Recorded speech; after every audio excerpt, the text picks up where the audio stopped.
So next up, we have the wonderful Mark, who is the head of e-commerce at Virgin Experience Days. Now, we've been working on his presentation over the last few weeks. He's got some very controversial ideas to share with you today, and some really cool stuff that they're doing at Virgin Experience Days to share with you. Mark's fun fact. So Mark has taken up a new hobby that involves him being dressed head to toe in black leather. Any guesses? Motorbike track days. What are you thinking about? So please welcome onto the stage, Mark.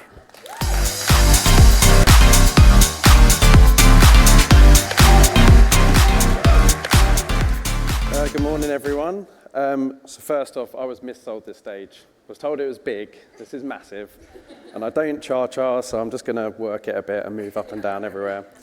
So yeah, new levels of laziness and digital consumers. So let's introduce myself first. So yeah, I'm Mark. I'm from Virgin Experience Days. I've been at the company around 6 years now, and I've been part of lots of change going on there. And I'd love to just share with you today what we've been doing and what we're kind of moving forward to now. I think it's some really interesting stuff. It ties a lot into what we've just been hearing. That's the lever, by the way, just in case. Like, it's respectable. That was my first time ever. It was really fun. Suggest you all get involved.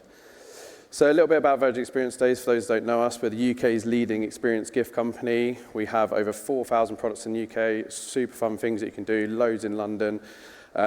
And we also have a business in the US that we trade under as Virgin Experience Gifts, and we have similarly there around 4,000, 5,000 experiences. And these range from everything you're seeing here, from indoor skydiving, rage rooms, afternoon teas, dining, drifting. You know, there is literally no limit to what you're able to go out and do.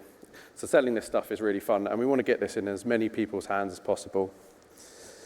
So my statement, I believe that digital consumers will overwhelmingly transform into sheep by 2025. And I realized after writing this is not even that long away. We're doing budgets and we're there nearly. So let's explore this together and what I mean by this. So I want to start with a bit of a poll, get you doing something. I've been sitting for a little while now. But I've already seen one person mention this stat and the stat on the thing. So I'm going to change this very slightly. How much traffic are you seeing in your websites? I'm actually genuinely curious about this. Like, what are the kind of traffic levels that you're seeing that are mobile nowadays at your websites? Just give you a second to answer that.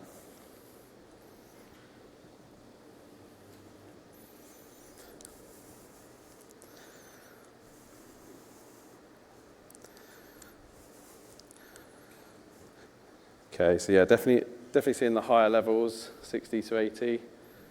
I think that's the top option. Is anyone seeing higher than 80? Just put your hands up, like, interesting. Brilliant. So over half of people are seeing 60 to 80% of their traffic coming from mobile.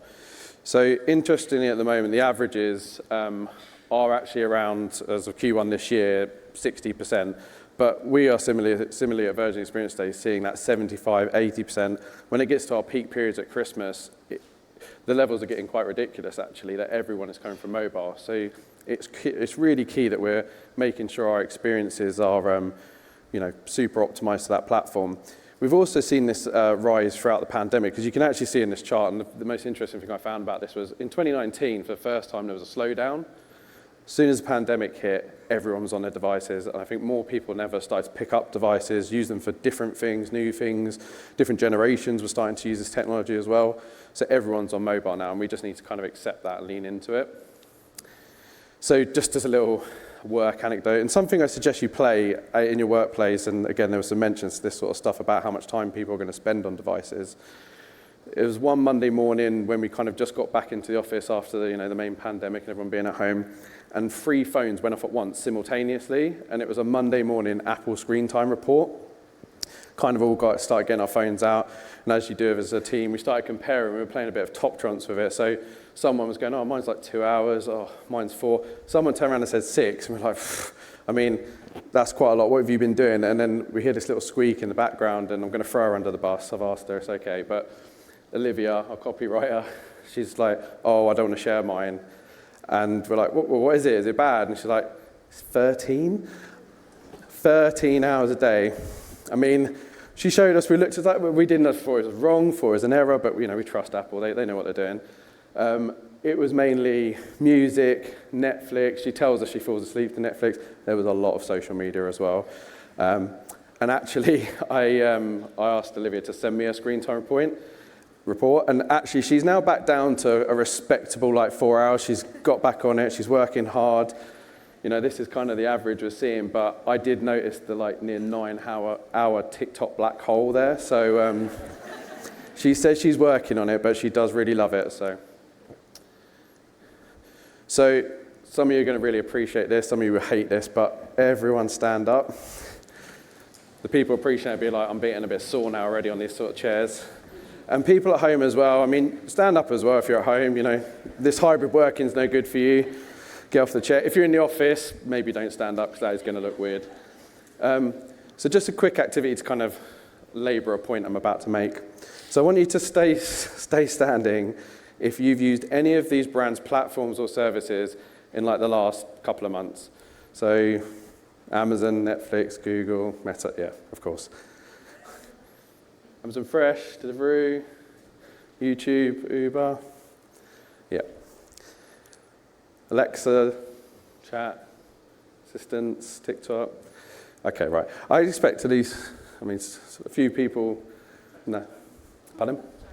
Chat, sorry, yeah. I wasn't going to mention the word, I've heard it, yeah, it's been great. Okay, well, you do all look like my flock of sheep now, It's a great job, guys. You can all sit down. And this is fine. Digital consumers now are wanting guidance, they're wanting advice, they're wanting curation. And that's what we've kind of seen throughout the pandemic and even just before it. We've got these different layers of services that are coming about, on-demand services, voice assistants. We've seen declines in physical activities because we've got these huge content platforms. I didn't know the stats on Netflix, but that's crazy. 4 years, people are attempting that. And more importantly as well, decreased attention spans. Lots of short form content. Everyone's enjoying it and they're absorbing 9 hours of it a go, apparently.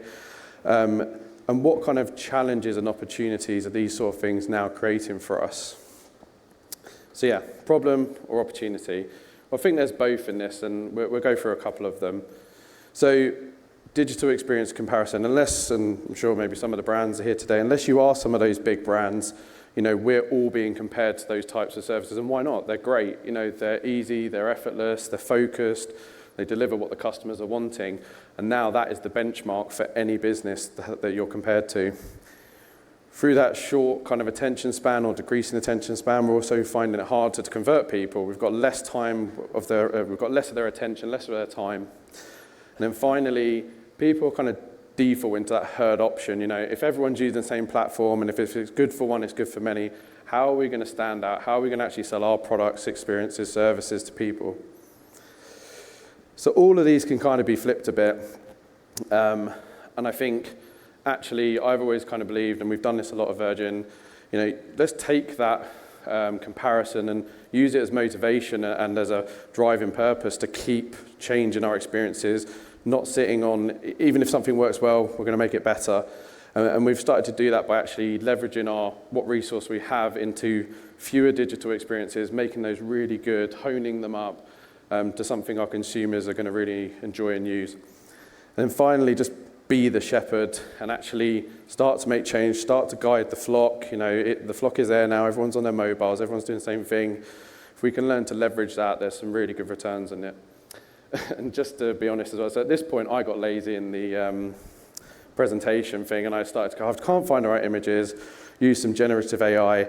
And what I actually asked it was to draw me a picture of a digital shepherd, and it came up with this rave sheep. So I was like, I'm just going with it, just lazy, we'll put it in. So let's take a couple of those opportunities and talk through them. So the motivation and leveraging the resourcing, for us, we put those together, and a practical example of that that's live today is our gift finder. So similar to some of the intro topic, we're taking that behavioural job to be done right now information, which I also believe is super important. It's great if we can splice it against other information that we know about them and returning information, great. But what they're trying to do today is really important to them. So let's try and make the experience really tailored to that. And that's what the gift finder does. So it's a series of questions that ask them, who are you looking to buy for today? What's your kind of price range? What sort of person are they like? Just describe them in a few different kind of personalities. It's like 3 or 4 questions. And by answering those, we're then able to leverage Dynamic Yield's product recommendation engine to actually serve the most relevant products for their needs right now today. And the other great part of that as well, we can save that information for a certain amount of time and try and use that throughout the site so that their current experience everywhere is relevant. And I think brands of all types as well, not just e-commerce, finance, all the other kind of people, could use this same approach. Just ask your questions. What do your customers want? What do your products need? And actually do a similar kind of thing and hyper-personalize that output of what that is. So before I go on the next slide, actually, QR codes here. Don't scan them. Don't scan them. They do work.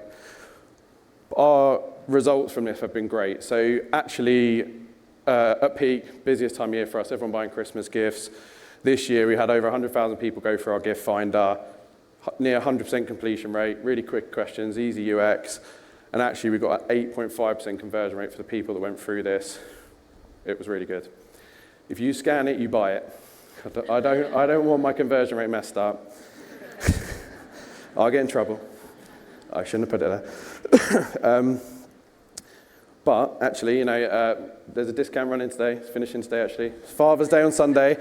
My stats tell me at least 80% of you have forgotten or not bothered. So there's definitely some great stuff to be done. Get your dad out there.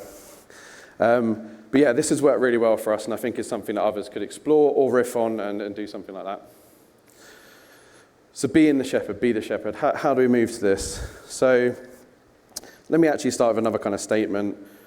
What you do now with your back end is meant to support your front in 5 years' time.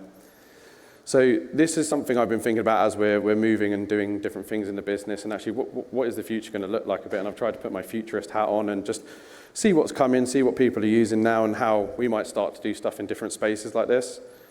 So the future of the front end, things that most people are now probably actually familiar with, the future's actually kind of here, Google's starting to lever in and layer in that generative AI.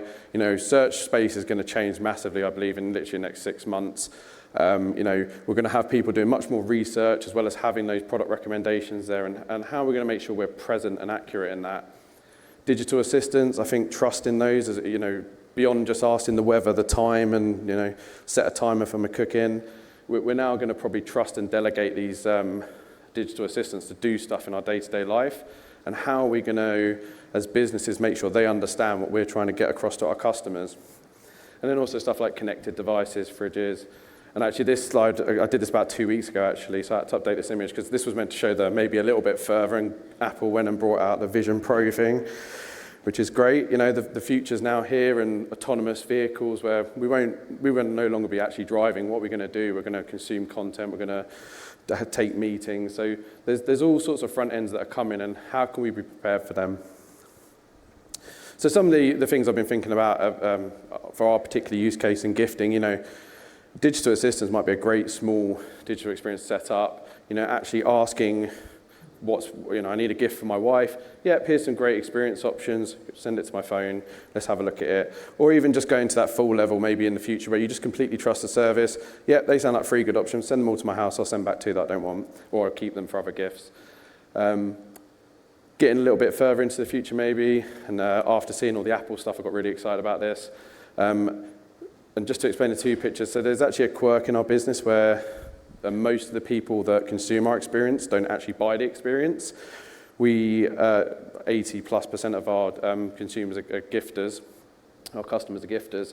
But actually, how could we use the same thing in multiple ways? So actually, if we could have immersive examples of experiences, you could have a whole new world of merchandising where we could just, showcase fun things going on. Or if you're really willing to go and want to see what an experience is like, get a bit of a review of it, immersing yourself in that environment would be great. I don't know how many people have seen the Apple videos with the weird dad walking around with the glasses. It must be really scary for the children, but it captures a magical moment. I think the personal uses of that might be weird at first, but the business uses could be amazing to get people immersed in content. And also another little honesty box moment. I got double lazy with this because I was like, designer at work, can you mock me up some pictures? And I really need some for this. I just don't know what to do. And then he used AI to do it for me. And they're pretty cool. So how are we kind of going about this? So over the last couple of years, we've been going through a bit of that scary digital transformation word. And we've moved to the Mac architecture. I'm sure many people have heard about this, but those that haven't, it's kind of a framework, stands for microservices, API, cloud native and headless. The kind of main benefits around this is we move away from those monolithic applications, and actually we're able to focus on, work on, add to in smaller areas and make each piece work as well as we can, leverage that resource in fewer digital experiences. But the bit where I think is a little bit untapped and where we could all start working on to be ready for these front-end experiences is the data layer part. So I'm really trying to push a thing in Virgin around our product model. So at the moment, and whack some JSON up here for anyone that's a bit technical, they'll be really excited about this. The top example here, actually, so something that's quite transactional, is behind the scenes, just the product information, the title, the SKUs, the basic kind of thing you need to actually showcase something on your webs and app. But actually, what we really want to do is layer in as much information as possible, but make it as human as possible. This stuff doesn't necessarily have to be exposed on the front end, but actually, if we want to be able to say, Alexa, I'm looking for a date night for me and my wife, or actually, I fancy going away, and maybe if there could be an open fire, this is the kind of way people might want to experience products. And this will help the machines kind of understand this and actually surface it better. And I think those that get ahead and do this first will actually get a bit of an advantage in the space. So how can we actually kind of be that shepherd and affect that change in the workplace? Well, I've kind of broke it down into these things, and this is how we've kind of done it in the business. And there's quite a few people that are really passionate about like what's coming next and making sure we're keeping up with that. And that comes through inspiration. So looking at those trends, the examples that are out there, theories, new products, and then actually demystifying them to people in the workplace, break it down, show them the examples, maybe talk about, like I have, what we might be able to do. It doesn't have to be feasible, it just has to be possible. And then to actually get it moving, you need to show the potential. Nothing happens for nothing, and actually, if I can tell my execs that we could do this one thing and leverage and open 3 new channels or even 1 new channel, you're going to start to get the buy-in and maybe the actual opportunities to properly explore this. And that's when the hard bit comes, that you actually just have to take some action. You need an objective, you need a roadmap. That's exactly what happened with our gift finder. That was actually made by one person, and they just saw what they could do with one thing, had a bit of an idea, bit of a roadmap. That was the 4th version of it. We kept improving it, but we got it done, and now we're ready to move on, and we've got the experience of and successful win of that and the buy-in to now do more. So key takeaways here and ways to kind of continue doing that and go away today and try and achieve some of this stuff. Take notes, screenshots. My phone's ridiculous. It's just pictures of my daughter, motorbikes, and then weird screenshots of all sorts of experiences. Anytime I see something that's great, or I want to steal it, or I want to do it in a different way, I'm screenshotting it, and then I'm showing it to various people at work, and I'm like, how can we do this, or let's do this. Also kind of question and come back to, what's your gift finder? What's your specific thing you could maybe actually put some time and effort into to yield a very good result, and then go on further with it. And then finally, just be the shepherd, show those trends examples, keep up with stuff, start the conversations, and just champion the potential, and it'll take your businesses far. That's it. Thank you.